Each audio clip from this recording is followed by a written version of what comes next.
Para dar inicio de manera formal, cedo el uso de la voz a nuestro rector, el licenciado Eusebio Llarena Montaño, para hacer la inauguración formal de este cuarto Congreso de Educación de la Universidad Antonio Caso.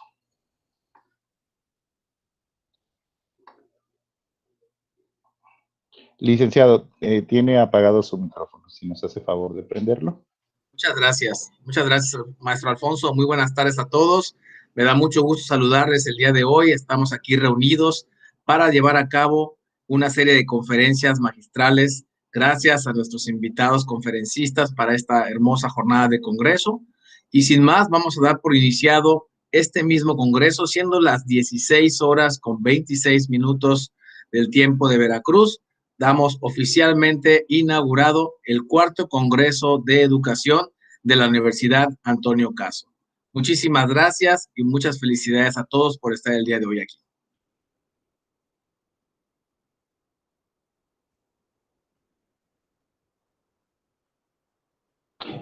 Muchas gracias. Agradecemos a nuestro rector, el licenciado Eusebio Llarena, por estas palabras. Y bueno, pues es momento de dar inicio a la primera conferencia que tenemos como ponente a la maestra Jimena Guadalupe Vela González, a la cual es un honor darle la bienvenida en este congreso y quien abordará el docente en la virtualidad. Jimena Guadalupe Vela González es licenciada en Educación Primaria, orgullosamente egresada de la Benemérita Escuela Normal Veracruzana Enrique C. Repsamen. A lo largo de sus 13 años de servicio ha tenido la oportunidad de cursar varios diplomados, entre los que está el día de hoy lo de competencia lectora, un enfoque para la vida y el aula con uso didáctico de las tecnologías de la información y la comunicación en procesos de aprendizaje del Instituto Tecnológico y de Estudios Superiores de Monterrey, y diseño didáctico para fortalecer la enseñanza y el aprendizaje de los docentes de educación básica. Por parte de Innovación y Asesoría Educativa, ACE. También cuenta con estudios de maestría en necesidades educativas especiales, cursada en el Centro de Estudios Superiores de Educación.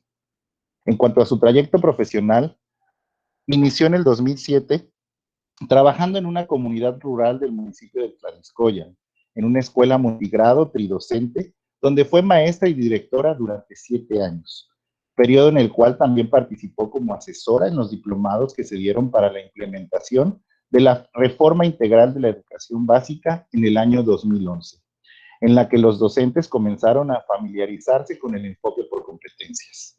En el año 2014 se incorporó una escuela de organización completa en la que estuvo frente a grupo durante 3 años y en esa misma escuela pudo desempeñar la función de subdirectora académica y de directora del plantel hasta el año de 2019. En octubre del mismo año fue invitada a formar parte del equipo técnico pedagógico de la Supervisión Escolar Zona 18 de Boca del Río, que es donde actualmente se desempeña, y en el mismo año tuvo la oportunidad de participar en la reunión de análisis del marco para la excelencia en la enseñanza y la gestión escolar dirigida al aprendizaje y el desarrollo integral de los alumnos, específicamente en la revisión del perfil docente en la Ciudad de México. Ella es la maestra Jimena Guadalupe Vela González, quien apertura este cuarto Congreso de Educación organizado por la Universidad Antonio Caso, a la cual agradecemos su apoyo y le cedo el uso de la voz. Bienvenida, maestra Jimena.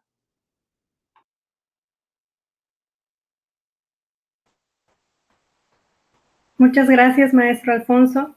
Quiero comenzar mi participación agradeciendo la oportunidad de estar en este espacio tan valioso, particularmente a la maestra Consuelo Franco Romero, directora de la Universidad Antonio Caso, y al licenciado Eusebio Llarena Montaño, rector Universidad también del Antonio Caso, por esta oportunidad que se me brinda el día de hoy. Y bueno, voy a empezar a compartir lo que nos tiene aquí reunidos, que es este tema que yo creo que ahorita es como de mucho interés en el ámbito educativo.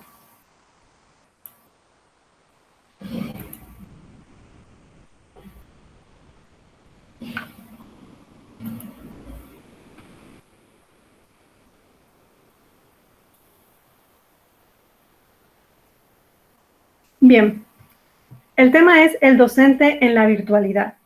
¿Por qué es importante hablar de virtualidad? Porque debido a estos cambios tan abruptos que se dieron como consecuencia de la pandemia, la educación se actualizó, definitivamente se renovó. Y sería un error o un desacierto creer que al terminar la pandemia nosotros vamos a regresar a las prácticas educativas habituales. Tenemos de frente un modelo híbrido en donde se combinan esta modalidad virtual con la modalidad presencial. Entonces, es importante que sepamos, que los docentes sepamos a qué nos vamos a enfrentar y qué implicaciones tiene precisamente para irnos preparando para desempeñar cada vez un mejor trabajo, siempre en pro de nuestros alumnos. Quiero comenzar especificando qué es la virtualidad. La virtualidad ha sido definida como la educación a distancia a través del ciberespacio, únicamente posible mediante la conexión y uso de Internet, que no necesita de un tiempo y un espacio específico y que permite establecer un nuevo escenario de comunicación entre docentes y estudiantes. La virtualidad, yo puedo describir que ha tenido impacto en estos 6 ámbitos o en estas 6 dimensiones que poco a poquito vamos a ir desarrollando y que vamos a ir descubriendo cómo desde aspectos muy básicos hasta cuestiones muy profundas ha implicado un esfuerzo mucho mayor para el docente. El primer ámbito es el de la infraestructura. ¿Qué implica la virtualidad? Bueno, implica antes que nada una conexión a Internet, porque si no hay Internet, no hay manera de conectarnos con nuestros alumnos en la distancia. Implica un buen equipo informático, lo comentábamos anteriormente, una computadora, una cámara, un micrófono, algún dispositivo electrónico extra que el docente necesite para impartir su clase y un entorno tranquilo en su propio hogar. Hablar de infraestructura es olvidarnos del espacio de aula, que es nuestro recinto, nuestra querida aula, donde nos sentimos cómodos, y entonces trasladarnos a nuestro hogar y aquí montar un espacio, como ahorita este pequeño espacio en el que yo estoy, este es mi aula, y los niños en sus casas, ese pequeño escritorio que ellos acomodaron, o esa mesa que cuando no es comedor es escritorio, esa es la nueva aula. Entonces, estamos resignificando el espacio y hay que hablar de que tenemos que tener esta infraestructura que es solventada por el docente, y esa también es una implicación muy importante, porque tenemos que resolverla si queremos hablar de virtualidad. Y una vez que tenemos ya resuelto la cuestión de la infraestructura, el docente aún así tiene mucho todavía que resolver. Por ejemplo, ¿qué plataforma voy a ocupar? Y entonces, cuando todo esto comenzó, empezamos a conocer Zoom, empezamos a conocer Meet, empezamos a tratar de entablar videoconferencias con Skype o a lo mejor con videollamadas de WhatsApp, dependiendo qué era lo que nos permitía establecer esa comunicación o ese vínculo. Posteriormente, pensamos en cuáles eran nuestras opciones tecnológicas en un boom de aplicaciones que de repente se dio y que parecía que de alguna manera tenías que estar familiarizado con todas ellas. Entonces, el docente tuvo que hacer una selección de cuáles iba a ocupar para su quehacer docente y cuáles tenía que tomarse otro tiempo para conocerlas, porque además implicaba que las conociera desde la perspectiva de docente y que el alumno pudiera manejarlas y el maestro tenía que explicar desde la perspectiva del alumno. Y una vez que tenías resuelta tu plataforma y tus opciones tecnológicas, qué programa ibas a ocupar, qué aplicación ibas a ocupar, entonces ahora sí venían, bueno, ¿qué voy a hacer con esto? En función de la didáctica, en función de los enfoques que yo sé que tengo que trabajar, en función del tipo de trabajo que yo tengo que promover, ¿cuáles son mis posibilidades en la virtualidad? Luego nos preguntamos, ¿cómo debe ser un aula virtual? Aquí hay que entender algo bien importante. La virtualidad en sí no es nueva, pero era muy característico de los contextos universitarios. En lo que respecta a educación básica, era prácticamente inexistente. Nunca nos imaginamos a un niño de preescolar tomando una clase en un modelo virtual. Si nos lo hubieran dicho, no lo hubiéramos creído. Y hoy por hoy tenemos ejemplos de educadoras de preescolar que están haciendo esfuerzos increíbles y trabajos increíbles ocupando este medio. Entonces, no es que no supiéramos, no es que no lo conociéramos, es que no había habido necesidad. Y ahora que teníamos que trasladarnos a nuestras casas, que la educación se va a casita y que las características y los niveles son completamente distintos, pues hay que replantearse esto. ¿Cómo debe ser un aula virtual? ¿Qué características tiene que tener para que yo pueda dar una clase efectiva? También en la virtualidad teníamos que rescatar la interacción, eso era un hecho. Y comenzamos dando clases pidiendo a los alumnos que estuvieran siempre con el micrófono apagado. Entonces, de algún modo eso nos hacía sentir un poco seguros, pero sabíamos que no era así, porque sabemos que el conocimiento se construye de forma social, se construye a partir de la interacción. Entonces necesitábamos llevar dinámicas en donde pudiera haber una participación ordenada y orientada hacia la construcción de aprendizajes. Y esa es la más importante. ¿Y qué voy a hacer con los niños, niñas y adolescentes que no tienen conectividad? Porque, bueno, aquí tengo a lo mejor a una buena parte de la población, pero ¿dónde están los demás? Todo esto fue una implicación en nuestro cambio de infraestructura a partir de la virtualidad. Te quiero platicar ahora de planeación y metodologías. Cuando nosotros comenzamos a tener las clases virtuales, tuvimos que hacer cosas que hacíamos en la escuela, pero con mucho mayor énfasis. Por ejemplo, los propósitos y los criterios de evaluación tenían que estar claros desde el principio. ¿Por qué? Porque la virtualidad implica mucho trabajo autónomo por parte del niño y sobre todo que el apoyo lo está recibiendo de las familias, de sus padres. Entonces, tú tenías que ser mucho más claro con lo que tú querías que el niño aprendiera. Esta es una implicación bien importante porque como docentes en el aula, pues vamos dirigiendo nuestras actividades y nosotros sabemos qué camino les queremos dar. Pero en la virtualidad tienes que ser muy específico para informar al niño y al padre de familia qué es lo que tú esperas de una actividad, de un proceso, cómo vas a evaluar, etcétera, ¿no? Entonces, también nos llevó aquí a plantearnos que hay dos tipos de actividades sincrónicas y actividades asincrónicas. Las sincrónicas son las que tú realizas en tiempo real con tus alumnos, conectándose, como estamos en este momento, o asincrónicas es la que el niño puede realizar en algún otro momento. Entonces, aquí sucedió algo pues muy interesante. En las actividades asincrónicas, el niño tiene que regular su propio proceso de aprendizaje.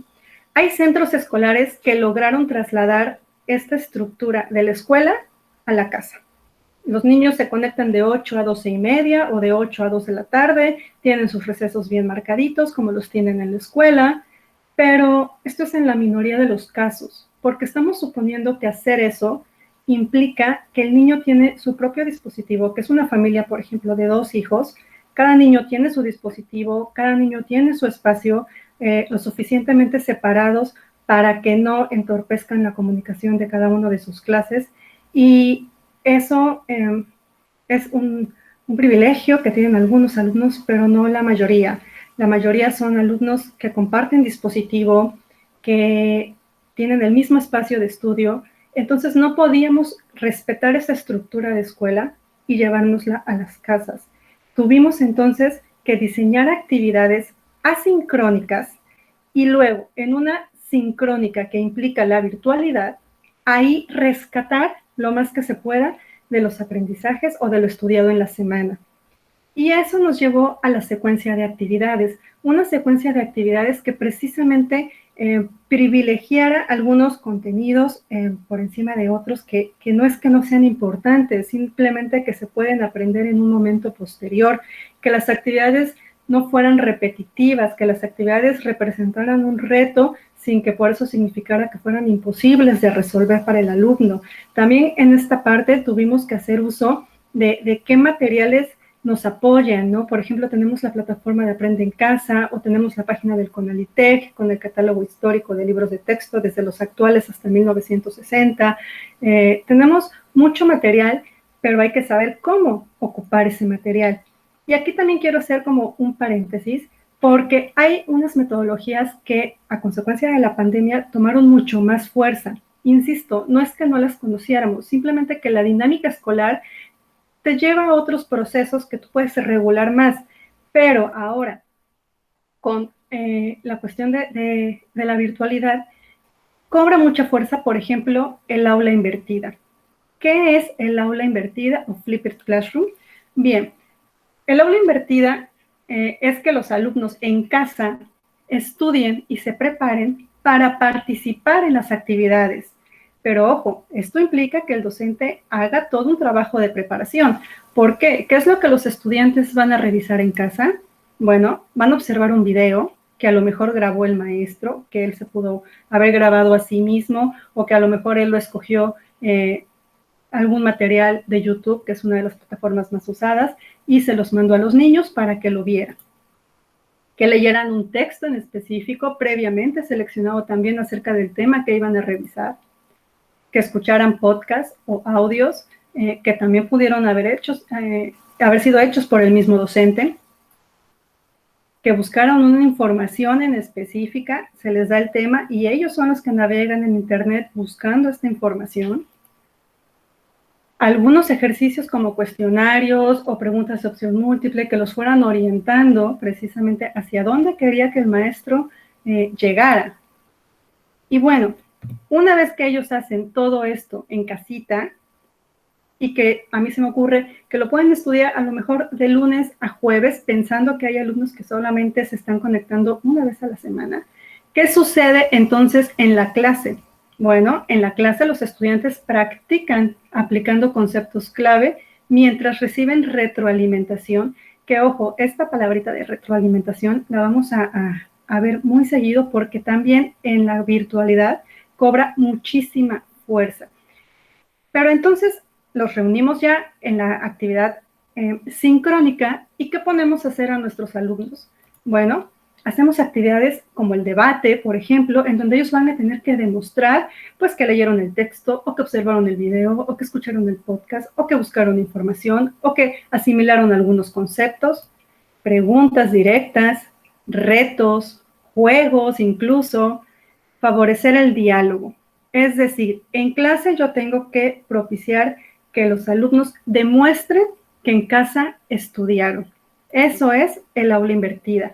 Y además, puedo proponer actividades en equipo que algunas plataformas sí permiten. Por ejemplo, en el caso de Zoom, tenemos los breakout rooms, en donde puedes mandar a los niños a pequeños equipos y ahí asignarles a lo mejor alguna encomienda, algún tema de discusión, precisamente para que ellos compartan lo que estudiaron en la semana o se pongan de acuerdo o se organicen y el maestro puede ir visitando cada una de esas salas para ver el avance.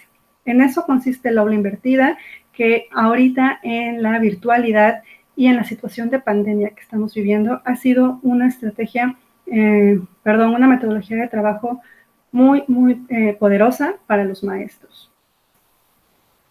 También tenemos la gamificación, que es un concepto que está tomando muchísima fuerza y que su base está en la motivación. Gamificación, bueno, viene del vocablo game, juego, y entonces rescata este sistema de videojuegos en donde el alumno lleva a cabo diversas pruebas para ganar puntos o subir de nivel o ganar recompensas, y entonces, pues eso lo motiva, ¿no? Eso es mucho más placentero, sobre todo en un momento en donde tenemos que encontrar fuentes de motivación muy poderosas para que no perdamos a los alumnos, porque ese también es un punto muy importante. Es más fácil perderlos en la modalidad virtual que en la modalidad presencial. Entonces, con este tipo de actividades, los alumnos pueden estar mucho más motivados a permanecer y a atender a una clase. Y hay que entender que lo lúdico nos supone menor nivel de exigencia. Nosotros podemos planificar actividades que tengan un enfoque 100% lúdico y que sean igual de exigentes que si hicieras algún otro tipo de prueba. Y bueno, yo aquí te coloco estas dos aplicaciones. Esta, por ejemplo, de Kahoot, las dos aplicaciones tienen su base en la gamificación, pero bueno, yo siento que Kahoot lo puedes dirigir a lo mejor a niños como de tercero de primaria para abajo, y el Quizzes quizá lo puedes dirigir a niños como de cuarto año para arriba hasta secundaria. Y aquí tenemos un videíto en donde la niña Es una niña de 6 años que precisamente está ocupando esta actividad, esta aplicación que se llama Kahoot, de forma asincrónica, porque su mamá llega de noche y es cuando le presta el celular. Si aquí podemos observar, la alumnita ya está en pijama, su mamá le pone aquí cuál es el código de la actividad y la niña lo ingresa, ya sabe porque vienen unos cuadritos de colores, entonces la niña identifica perfectamente que esa es la aplicación a donde debe entrar y empieza, te desafiaron, y desde ahí ya empieza la motivación hacia la actividad. Voy a adelantarle tantito. Y bueno, aquí por ejemplo ya vienen las opciones en la pregunta y la niña tiene que escoger una respuesta que puede ser algo que tú hayas mandado a estudiar durante la semana. Entonces, yo no les quiero mostrar mucho de aplicaciones porque estoy segura que en este congreso que tiene ponentes que les van a hablar de temas bien interesantes, van a tocar muy a detalle cómo incorporar la tecnología en un sentido muy educativo. Otra metodología que también cobra muchísima fuerza, ya es muy poderosa en aula y se vuelve muy poderosa en la virtualidad también, es el trabajo por proyectos. ¿Por qué? Porque trabajando por proyectos podemos tener aprendizajes mucho más vinculados con la realidad de los niños, que insisto, eso es lo que motiva, lo que crea interés. Tenemos que crear redes afectivas en nuestros alumnos para engancharlos al trabajo que estamos realizando y no perderlos en la virtualidad. Una de las grandes ventajas es que las investigaciones pueden realizarse algunas de forma individual, otras por equipo. Cuando los alumnos presenten su trabajo, esto representa una excelente oportunidad de retroalimentación. Les dije que esta palabra también cobraba mucha fuerza, porque ahora más que nunca la retroalimentación se vuelve esencial. Es tu forma de comunicarte con el alumno y de lograr saber si está aprendiendo o no está aprendiendo. Entonces, es importante que en todo momento busquemos espacios para la retroalimentación, y eso también ha implicado un verdadero reto para el docente que al momento la virtualidad le ha duplicado el trabajo en muchos sentidos. Y bueno, finalmente en su desarrollo hay una concepción mucho más integrada al currículum de forma inter y metadisciplinar. Cuando uno trabaja por proyectos, tiene un tema y de manera muy natural podemos ver cosas de lengua materna, de pensamiento matemático, de ciencias naturales, de ciencias sociales. Podemos hacer una vinculación con los aprendizajes de forma mucho más natural. Y bueno, yo aquí coloco estas dos aplicaciones también que favorecen este trabajo por proyectos. Por ejemplo, este cuadro o esquema está hecho con la aplicación Geniali. ¿Y qué es lo que hacen? Este proyecto fue elaborado por varios docentes, no por uno, sino por varios docentes para nivel secundaria. Entonces, cada uno, a partir del proyecto, que en este caso es La Jaula, Los Reyes de España, ellos ven qué pueden en ese proyecto incorporar para su asignatura. Y entonces ellos se ponen de acuerdo con todos los alumnos y los alumnos ven que el español está junto, que en el de matemáticas, que están todos, y que con ese proyecto ellos pueden abarcar distintas áreas de conocimiento. Entonces, el trabajo por proyectos también cobra mucha fuerza en la virtualidad. Conocer estas tres metodologías de trabajo es una de las implicaciones que también tiene la virtualidad. Y porque no podemos hablar de planeación sin hablar de evaluación, también es que tenemos que hacer aquí un paréntesis. Con la virtualidad entendimos que los métodos tradicionales que estábamos aplicando para evaluar simplemente no estaban funcionando. Porque, no quiero en este momento echar culpas, pero simplemente no nos estaban devolviendo el reflejo de lo que realmente el niño estaba aprendiendo o el adolescente estaba aprendiendo. No quiero decir que a lo mejor se estaban copiando o que no era un reflejo fiel de lo que estaban estudiando. Simplemente no estaban funcionando y ya. Había que cambiarlos. Y entonces, ¿qué tuvimos que hacer? ¿Qué implicó evaluar en la virtualidad? Tuvimos que retomar con nuestros pasos la evaluación formativa, volver a entenderla, volver a estudiarla, ver conferencias de Pedro Ravela una y otra vez, porque él es un maestro de la evaluación formativa. Entonces tuvimos que nuevamente entender de qué se trataba para no perdernos en qué representa evaluar a distancia, evaluar en la virtualidad, evaluar en pandemia, porque ese también es un aspecto muy importante. Esta virtualidad no se está dando en circunstancias normales, se está dando en pandemia, y eso también es muy importante. Y entonces tuvimos que entender que para poder hacer una evaluación justa, una evaluación real, una evaluación equitativa, teníamos que ver a cada uno de nuestros alumnos con sus posibilidades de conexión, con sus posibilidades de atender a las actividades que estábamos diseñando, ver dónde estaba y a dónde había llegado, teniendo como base a él mismo, al niño, no al currículum, al niño, para entonces yo poder decir, él sí avanzó mucho, él no avanzó tanto, pero ¿por qué? Entonces, otra vez retomar estos pasos de evaluación formativa fue muy interesante, implicó mucha reflexión por parte del docente, y entonces tuvo que darse cuenta que los instrumentos de evaluación tenían que ser completamente diferentes. Teníamos que dejar esos instrumentos atrás, el examen no nos iba a servir de nada en este momento. Teníamos que emplear otro tipo de estrategias para conseguir información de que verdaderamente nuestros niños, nuestros adolescentes estaban aprendiendo. Y eso nos llevó a diseñar actividades reflexivas constantes. En todo momento y en todas las actividades, preguntarle al alumno, ¿te costó trabajo? ¿Por qué te costó trabajo? ¿Sientes que es difícil? ¿Si te gustó? ¿Si pudiste? ¿En qué parte sientes que no lo hiciste muy bien? Y esto nos lleva a que tuvimos que todavía poner mucho énfasis en la autoevaluación y la coevaluación para que el alumno fuera responsable de su propio proceso. Solamente así lo involucramos estando en la distancia, que el alumno dijera, bueno, esto no lo sabía, pero ahora sí lo sé, como un ejercicio de metacognición. Decir, bueno, esto me costó trabajo, pero ya pude, y ya pude porque leí, y ya pude porque vi el video, y ya pude porque el maestro me atendió en una tutoría y ya me explicó.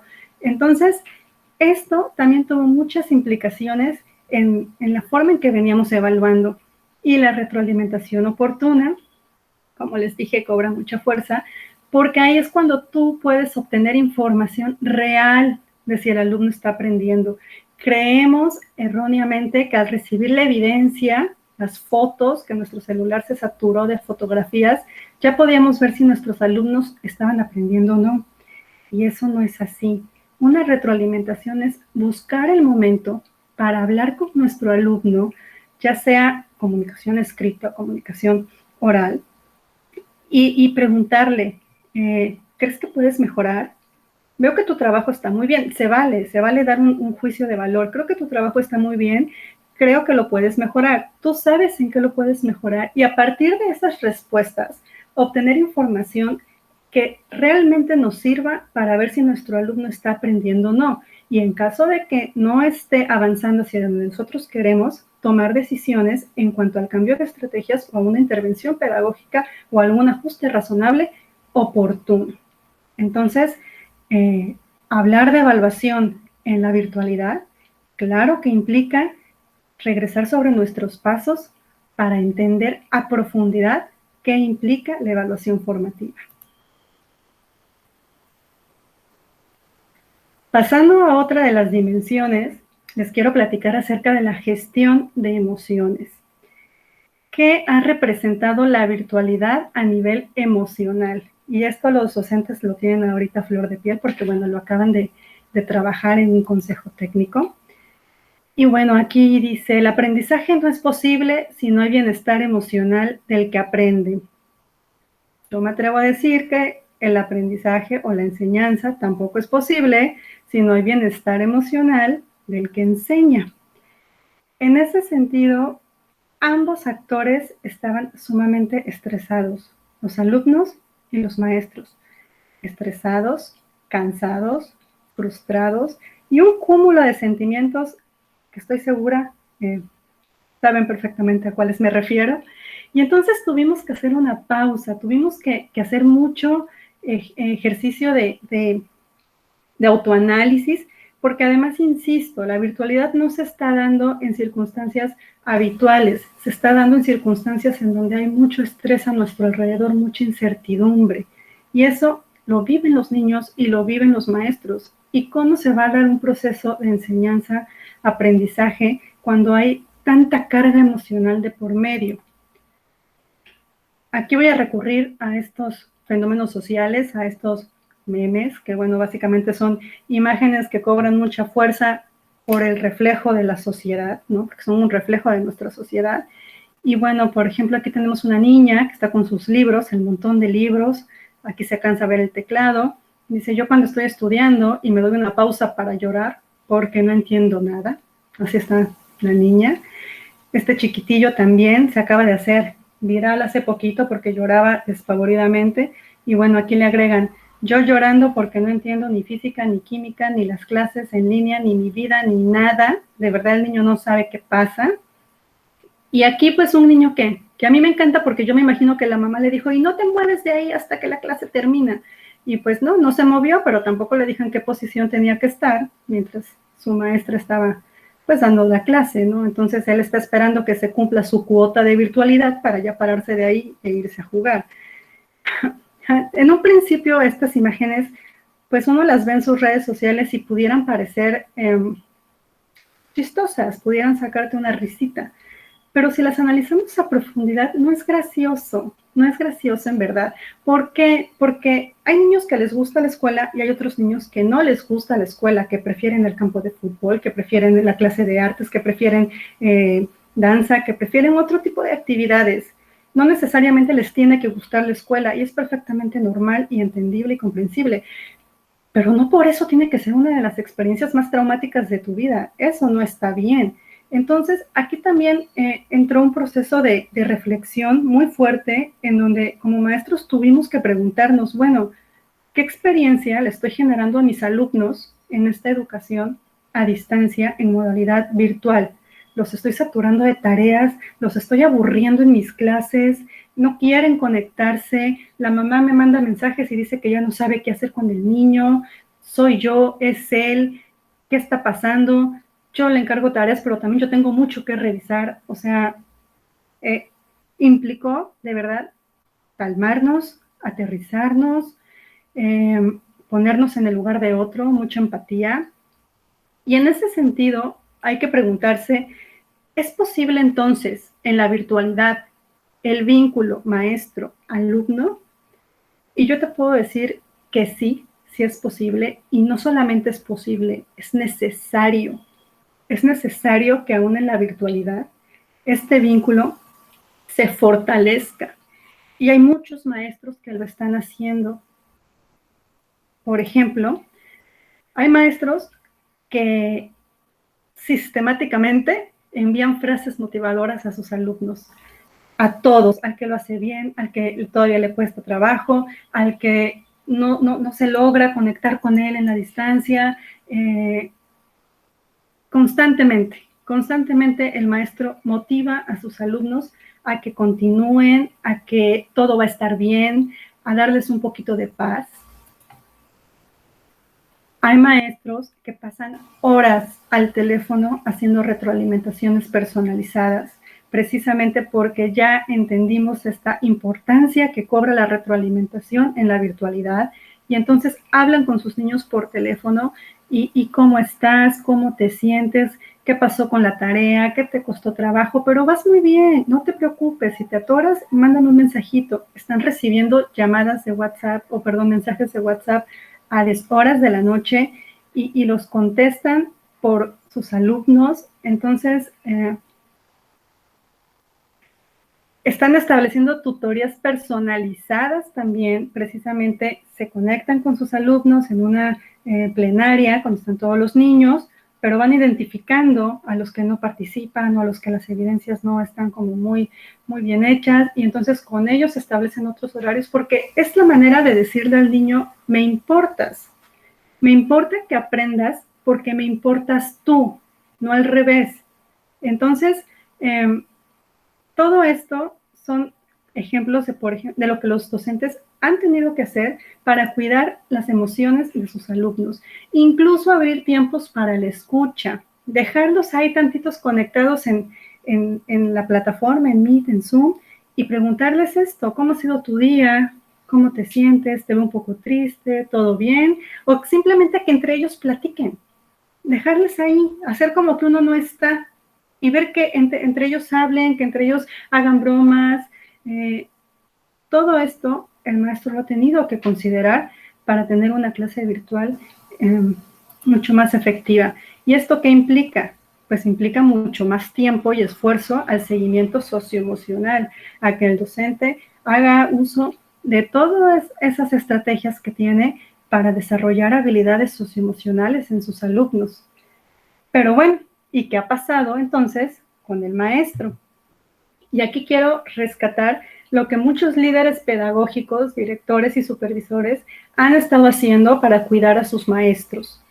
Han establecido reuniones extraordinarias más allá del consejo técnico y alguna cuestión oficial. Abren los espacios porque están evitando que los maestros se aíslen, que los miedos se guarden, que las dudas o incertidumbres crezcan. Están además abriendo espacios para que se comparta lo que se vive, para que se expresen las emociones de las personas que integran un colectivo o que integran un equipo de trabajo.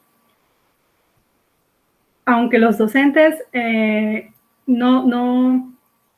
¿cómo explicarlo? Aunque los docentes crean que siguen en contacto por estar en un grupo de WhatsApp, no es lo mismo que cuando nos vemos en el pasillo, que cuando platicamos de nada. Y entonces se ha tenido que buscar también mantener ese contacto en la distancia entre compañeros docentes a través de un trabajo de academia, a través de una simple plática, pero no se ha dejado que el docente trabaje solito en la virtualidad.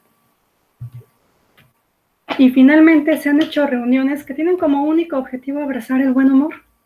Reuniones en donde se prepare un cumpleaños o se prepare una festividad, únicamente para que el estado socioemocional del maestro esté equilibrado, ¿no? Eso ha sido algo que yo aplaudo y reconozco de los líderes pedagógicos, de los directores, de los supervisores. Han tenido que hacerlo porque un líder entiende que un maestro con un estado socioemocional equilibrado añade valor pedagógico para los alumnos. No es pérdida de tiempo, no es carga de trabajo extra, es garantizar que si un maestro está bien, los alumnos van a estar bien.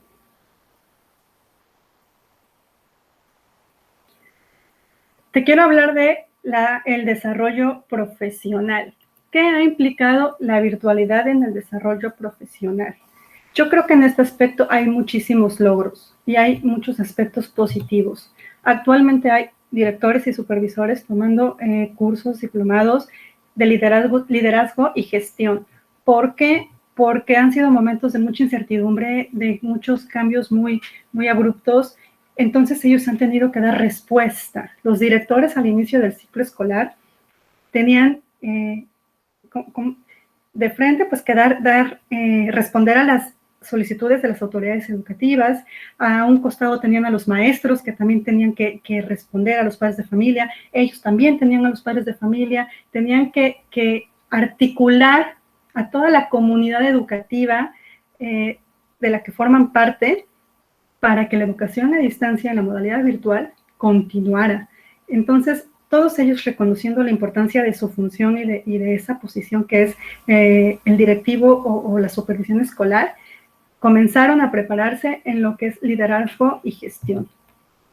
Los maestros comenzaron a hacer uso de la tecnología con fines educativos. Otra vez regresamos a ocupar estos programas que teníamos para presentar o para exponer, que utilizábamos como de forma muy tradicional. Empezaron a implementar cambios con las herramientas que ellos ya dominaban para ahora darles una intención didáctica. Y entonces a lo mejor dar un saltito a Google Slides, en donde ya se puede ahí hablar de un trabajo más colaborativo y entonces ahora sí empezar a meter toda esta didáctica que el docente sabe, conoce, maneja desde ya un terreno más estable, más tranquilo, desde un dominio de la tecnología. Y entonces También hay maestros que le entraron a la formación en innovación educativa y gestión del cambio, precisamente maestros que están ahorita conectados viendo este congreso es porque están interesados en innovar, en conocer qué implica esto de la virtualidad. Entonces, la doctora Frida Díaz Barriga, en una de sus conferencias decía que los docentes no estamos formados para la innovación educativa, estamos formados para estar frente a grupo, no estamos formados para la virtualidad tampoco. Y eso es un hecho. El maestro frente a grupo, está formado para la interacción frente a frente, pero para la virtualidad, nadie, ni los que están en servicio, ni los que están estudiando. Yo creo que este es un cambio muy profundo que tiene que haber en cuanto a entender que el docente necesita también esta formación en innovación educativa y en gestión del cambio.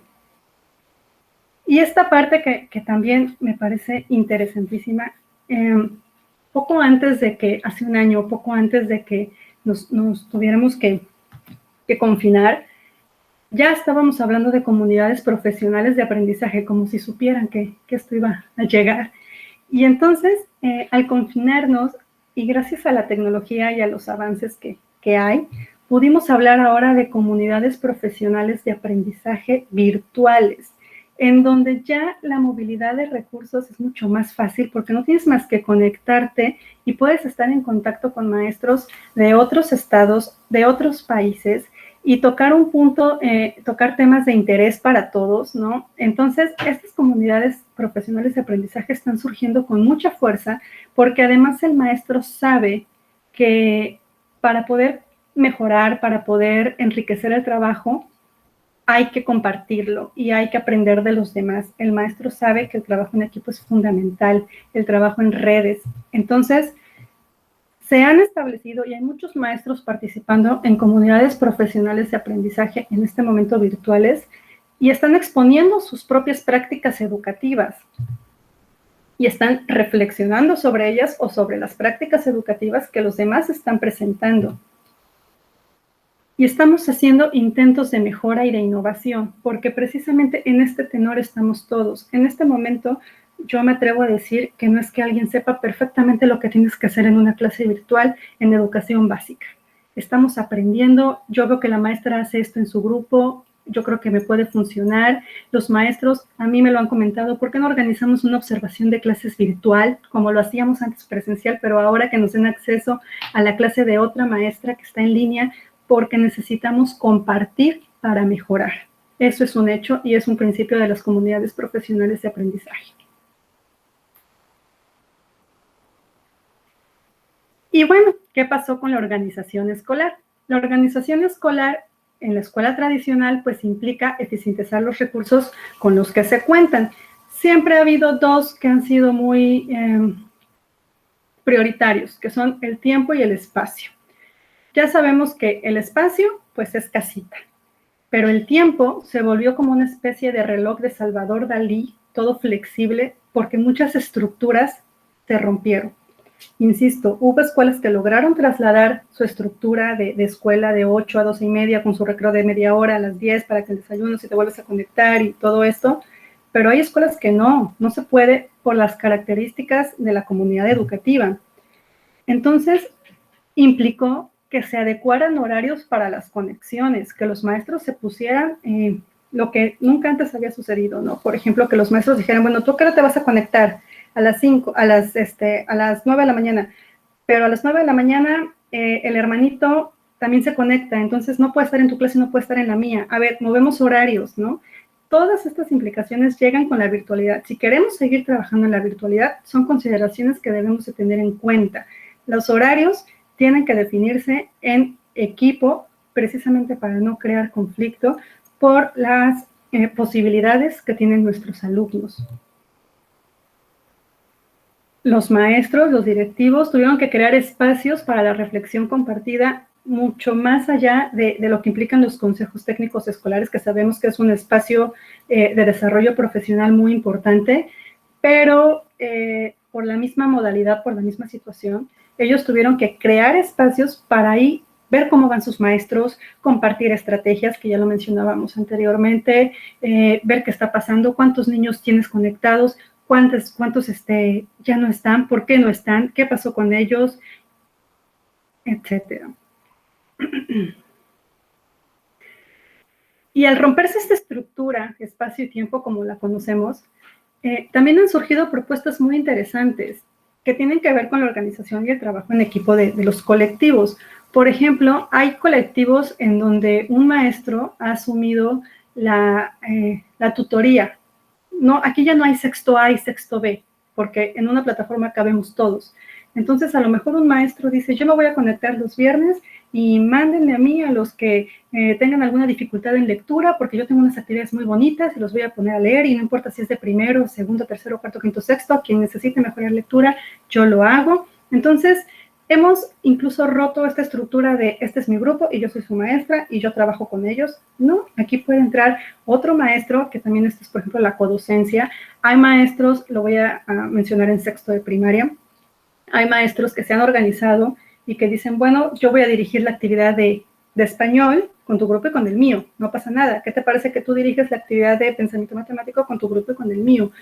En aras de facilitar el trabajo docente, sí, pero también de hacerle entender a los alumnos que todos somos equipo y que todos formamos parte de su aprendizaje, que no nada más me interesa que aprenda mi grupo y ya, me interesa que aprendan todos.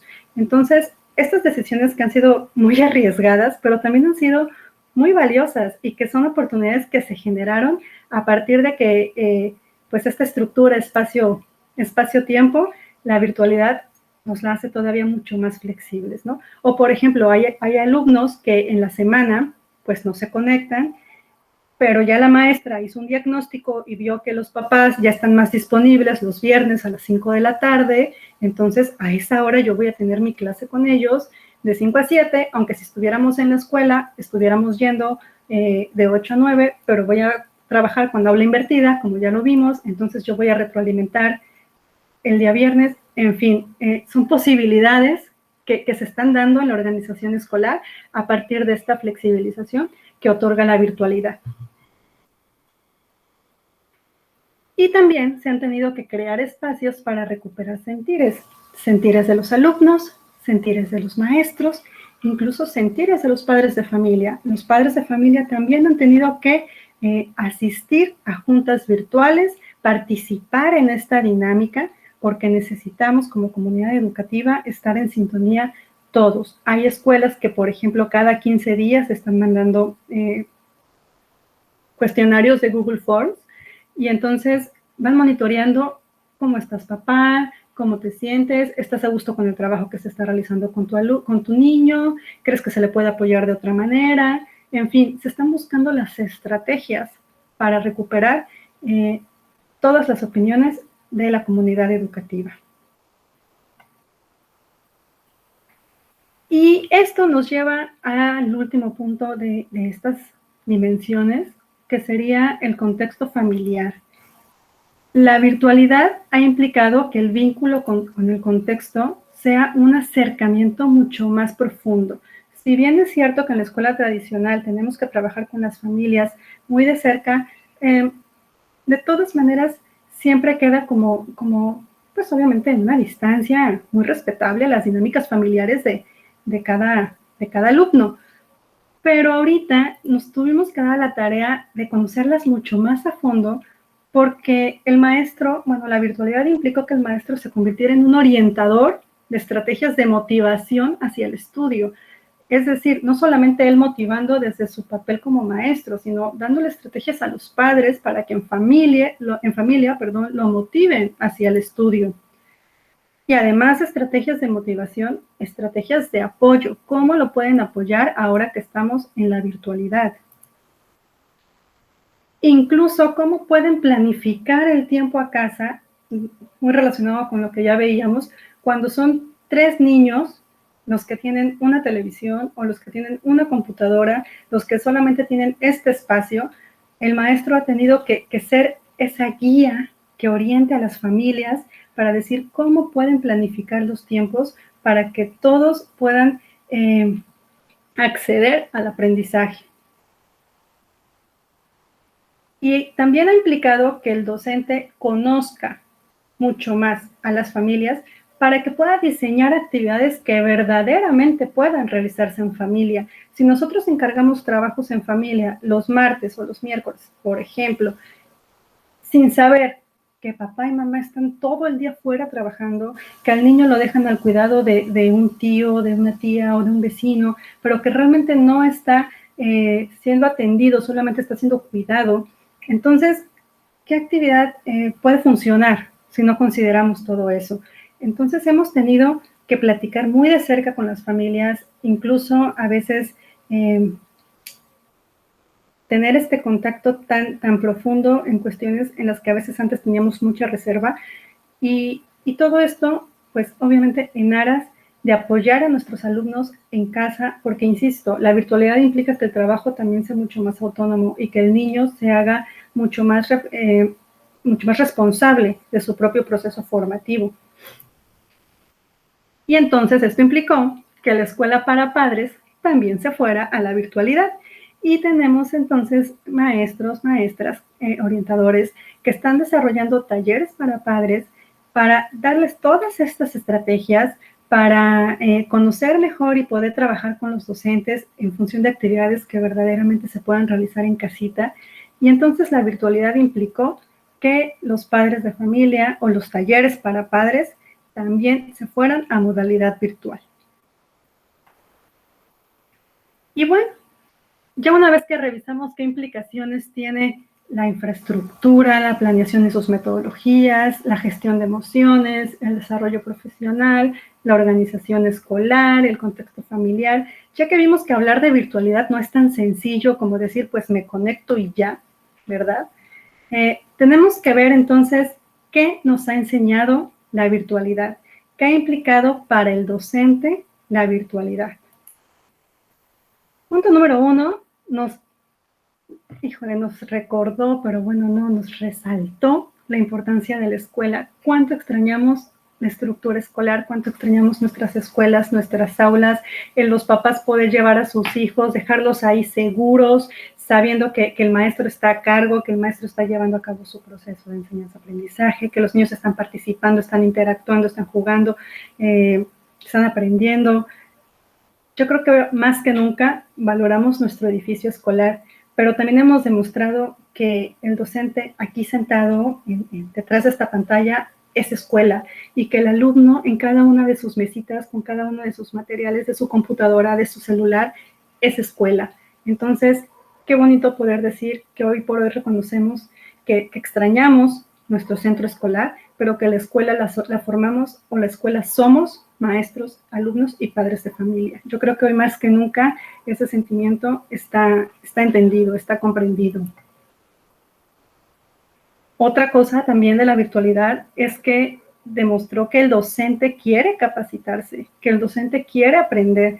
Ayer platicaba me comentaba a mí un maestro y me decía, el maestro que no ama aprender no sirve para enseñar, me decía él. Entonces yo dije, efectivamente, los docentes siempre hemos querido aprender más. Por naturaleza nos gusta el conocimiento. Simplemente no había habido tanta oferta que respondiera a las necesidades reales como hoy la hay. Hoy tenemos webinars, hoy tenemos estos espacios, estos congresos virtuales que aparte facilitan que el maestro asista, ¿no? En lugar de trasladarse o que choque con horarios. La virtualidad ha permitido que mucho más docentes estén en capacitación y que eso es algo que quería, que no solo que necesitaba, sino que además quería porque disfruta estar en capacitación. Hoy por hoy podemos hablar de que hay mucho menos resistencia al uso de las tecnologías, de la información y la comunicación y del aprendizaje y del conocimiento. Ya los maestros están más familiarizados, ya después de casi un año, ya no les da miedo conectarse a una reunión virtual. Todavía nos ponemos un poco nerviosos, hay que decirlo, ¿verdad? Pero ya están más seguros, ya están más tranquilos, ya si descubren un programa nuevo lo implementan, si descubren una aplicación nueva, dicen, ay, a ver, vamos a ver si funciona bien, y si no, pues a ver qué cambios hago. Ya hay mucho menos resistencia y ese es un avance muy importante.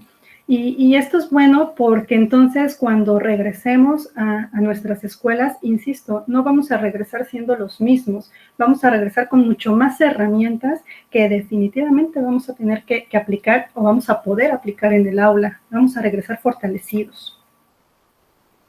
También descubrimos que se puede evaluar mucho más allá de lo disciplinar. Ojo, no quiero decir que el currículum no sea importante, claro que lo es, pero hemos descubierto que en este momento hay cosas como las competencias precisamente, que son todavía más relevantes en este momento, que el alumno regule su propio proceso de formación, que regule sus horarios de estudio, que él tenga sus técnicas para continuar aprendiendo, que él además sea una persona que dialogue, que pueda interactuar, que pueda también conectarse, que es un alumno resiliente también. Hemos descubierto que hay mucho más que evaluar de lo que está en un currículum. Sin duda, hemos también descubierto el valor de las habilidades socioemocionales. Hemos entendido esta parte perfectamente. Si yo no estoy bien, mis alumnos no van a estar bien. Y si yo estoy bien, pero mi alumno no está bien, yo tengo que ver por qué no está bien antes de querer ponerme a enseñarle algo, porque el alumno no está en la mejor disposición para aprender y no lo hace de forma voluntaria, algo está pasando. Entonces, yo creo que hemos aterrizado de forma muy, muy empática a esta situación y ahora sí ponemos verdadera atención a qué está pasando con cada uno de mis alumnos, sobre todo en estos momentos en los que sabemos que hay muchos más sentimientos negativos que positivos en el ambiente. También, bueno, comprendimos la riqueza de trabajo en equipo, compartir. Yo nunca me hubiese imaginado que algunos maestros me dijeran, ¿por qué no organizamos una observación entre pares como lo hacíamos antes, pero ahora virtual? Cuando antes tú preguntabas, ¿quién quiere que sea observado en las clases? Y como que teníamos resistencia y como que no queríamos y como que nos daba pena participar. Y ahorita no, ahorita hemos entendido que la única manera de mejorar es compartiendo lo que estamos haciendo. Haya sido bueno o haya sido malo, hay que tener la humildad, hay que tener el valor para decir, compañeros, hice esto y no me funcionó, no lo hagan tampoco ustedes, o viceversa, ¿no? Tener la seguridad de que yo puedo decir, fíjense que hice esto y me funcionó, y eso no va a implicar un malestar en nadie, sino que van a decir, pues a ver, compárteme, ¿no? ¿Y cómo le hiciste? Entonces, trabajar en equipo, participar en una comunidad profesional de aprendizaje ha sido también uno de los valores agregados que ha tenido consigo la virtualidad. Y bueno, también nos queda como aprendizaje, nos queda como tarea, mejor dicho, que todavía tenemos la necesidad de diseñar clases online mucho más efectivas. Estamos aprendiendo, estamos mejorando poco a poco y como docentes todavía tenemos esa necesidad de que creemos que podemos hacerlo mucho mejor. Pero hay algo que nos ha enseñado la virtualidad de un año para acá, muy fuerte, que es el poder de la vocación. Tenemos maestros de diferentes edades, de diferentes niveles, haciendo esfuerzos extraordinarios por adaptarse a las tecnologías, porque todas estas implicaciones de las que ahorita platicamos, las están venciendo, las están adoptando, las están asumiendo, y entonces están llevando a cabo la virtualidad con tal de continuar dando clases. Tenemos maestros que están bailando frente a la computadora, que están con su pizarrón explicando, que están aprendiendo a usar herramientas tecnológicas, que están cantando, que se están disfrazando, que están entrando a aplicaciones que antes no usaban. Y eso no es otra cosa más que la vocación, más que el querer, el deber de cumplir, el deber de dar el extra por nuestros alumnos. Y bueno, yo creo que a todos ellos hay que reconocérselos. Y no quería tampoco dejar de reconocer el esfuerzo en este país en donde la equidad de género todavía es un largo camino por recorrer. No quería dejar de reconocer el esfuerzo de las mamás que son maestras, que son esposas también, y que la virtualidad ha representado que estén al pendiente de los hijos ajenos y que al mismo tiempo tengan que estar al pendiente de los suyos, porque esto es algo que la virtualidad también implica. El venir a casa, el trabajar en casa, cuando nuestros niños también están aquí, es un esfuerzo extra que las mamás maestras están dando, y a ellas, a todos y cada uno de los maestros que están asumiendo este reto de la virtualidad, que insisto, no es nada más conectarse y ya, sino que es considerar todas estas dimensiones para dar una clase virtual efectiva. A todos ellos, muchas gracias, maestros. De verdad, están haciendo un trabajo extraordinario en las medidas de sus posibilidades. Y hay algo más con lo que ya voy a cerrar esta participación, esta oportunidad que se me brindó el día de hoy. Hablar de virtualidad en América Latina, hablar de virtualidad en nuestro país, también es hablar de desigualdad social. Es hablar de que no todos los niños tienen acceso a esta oportunidad, a conectarse a un dispositivo. Entonces los maestros que están identificando que si tienen 30 niños y de los 30, 25 logran conectarse, hay maestros a lo largo y ancho de nuestro país que no están abandonando a sus niños. Hablar de virtualidad implica que vas a dar el extra por aquellos que no lo tienen. Y no quería culminar esta participación sin reconocérselos y sin agradecerles este esfuerzo que hacen porque estos niños continúen aprendiendo, no los están abandonando. Y bueno, pues con eso yo terminaría el día de hoy. Antes quería yo invitarlos a que, por ejemplo, en este código QR, hay un ejemplo muy fuerte de comunidades profesionales de aprendizaje, porque es un trabajo en conjunto que hice con un maestro de Zacatecas. Si ustedes le dan ahí con su camarita a este código, los va a redireccionar a una página de YouTube, y en esa página, bueno, ahí me hacen una entrevista acerca de unos proyectos que tengo por ahí. Pero más allá de la entrevista, que si quieren verla, pues ojalá les guste, más allá de la entrevista, yo quiero que sigan el canal de ese maestro, porque es un maestro que su proyecto se llama Prácticas de 10, y entonces él está recogiendo prácticas de docentes a lo largo y ancho del país, prácticas innovadoras, prácticas extraordinarias, prácticas que de verdad te hacen sentir orgulloso del docente mexicano. Yo los invito a que sigan ese canal, a que lo vean, porque se van a sentir inspirados, se van a sentir motivados, y si tienen alguna estrategia que compartir, contáctenlo para que pues también lo bueno debe compartirse, lo bueno debe difundirse, y es un proyecto también que el maestro está llevando a cabo. Y bueno, y este es también otro proyectito, es una red social, yo creo que si estamos familiarizados con ella, se llama TikTok. Es una red social que estoy ocupando únicamente para fines educativos nada más, y que me estoy sumando a la iniciativa de otros maestros que también la están ocupando únicamente para eso. ¿Por qué? Porque las redes sociales son poderosas, tienen alcance, también nos ayudan en lo que es llegar a nuestros alumnos o a las futuras generaciones. Entonces, podemos emplearlas, podemos ocuparlas, que las redes sociales no nos utilicen a nosotros utilizar las redes sociales para poder llegar cada vez a más alumnos, a más niños, niñas y adolescentes. Muchísimas gracias. Muchísimas